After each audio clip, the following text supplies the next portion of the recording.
Thank you for staying with us. Now, South Africa is on the road to food insecurity. Part of the reason is crumbling road infrastructure. It's stunting the growth of the Eastern Cape agriculture sector as farmers struggle to get produce to market. eNCA's Ronald Masinda joins us now from East London. Now, Ronald, I remember at some point we did have a focus, particularly in the Eastern Cape, where many were complaining about a province that produced so many of our freedom fighters has been forgotten in terms of service delivery and road infrastructure there. Have you spoken to farmers around there, people who own businesses and even motorists? What is their plight around road infrastructure in that province? Good afternoon, Maseka. Well, I still have vivid memories about some of the sentiments that were made a few months ago in Port St. John's when President Cyril Ramaphosa looked into some of the affected roads following the recent floods in that area.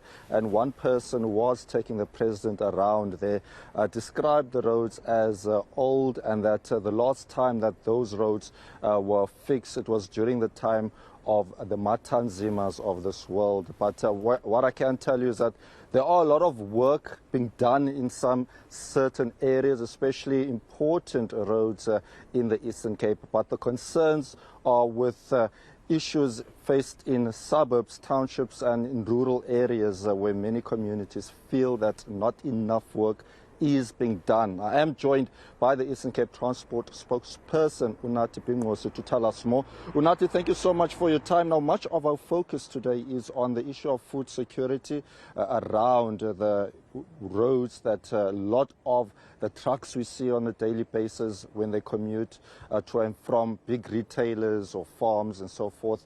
In terms of your own assessment, how are the roads here in the Eastern Cape?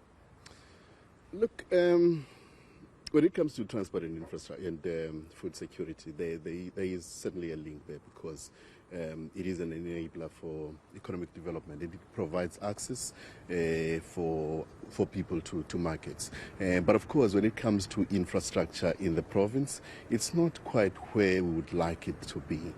But we are working on a daily basis to try and change the face of road infrastructure in this province. And of course, the issues of climate change and flooding that you've highlighted are not assisting us in any way. In fact, if anything, they are drawing us even further back. But on a daily basis, as you can see around the province, there is a lot of investment on road infrastructure, both from the province, from municipalities, as well as the National Road Agency, which is SANRAL. We're not in terms of other situations involving trucks transporting food and other beverages. We've seen them being under attack on Eastern Cape roads, either by criminal syndicates who are robbing them on a consistent basis. How worrying is this issue? It really is worrying. Any attacks that are happening on our roads, whether they are on private or public transport services, we've seen a lot in the bus industry, for instance, that has been well documented. And of course, we are seeing now some trends that are showing that there are some deliberate attacks on trucks as well. So we are looking at that and working closely with the police. I mean, we are fortunate in that they are releasing the crime statistics on quarterly basis, which enables us to be able to track trends and be able to respond timelessly when it comes to that. But it is not ideal at all, and we've noticed towns like Umtata are becoming a headache for us when it comes to those attacks, but we are working with our law enforcement partners to try and curb that.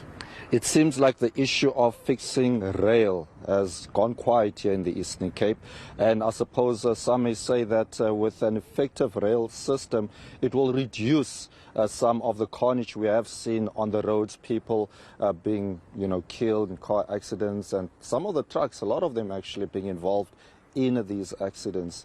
Will there be conversations around the rail infrastructure, or is it forgotten for now?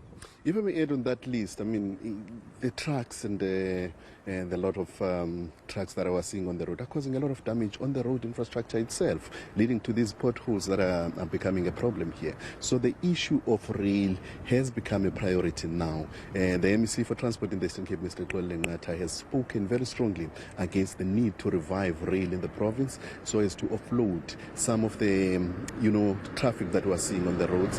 And we were there when Metro Rail was reopening the rail route between East London and Tanzania, which we believe is going to be, we are going to see some fruits of it in terms of reducing the number of traffic that we're seeing on the road, because with more traffic volume, there is a higher likelihood of crashes. Sometimes we've heard of contractors pulling out on projects, others not being able to produce what is expected of them.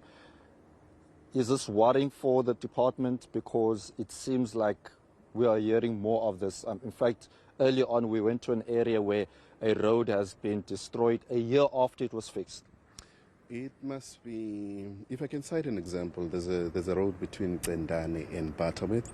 We were faced with that problem of a contractor that was awarded a contract and later pulled out because of financial resources. And unfortunately, it had to take even longer to get another contractor on board. We know that it has caused quite a lot of stir on social media with people in that area are inquiring about that road. So we are looking at those things and ensuring that the companies that we get, we give contracts to do our road infrastructure, to not only deliver on time, but deliver infrastructure that is able to stand the test of time. Because we have a new challenge now, which is these floods that we are seeing happening time and again. We want infrastructure that is going to be able to withstand that, so that we do not have to come back and do the same things over and over again. So in short, we are concerned about that. Okay, my last question, Unati, how can you reassure investors that our roads are safe?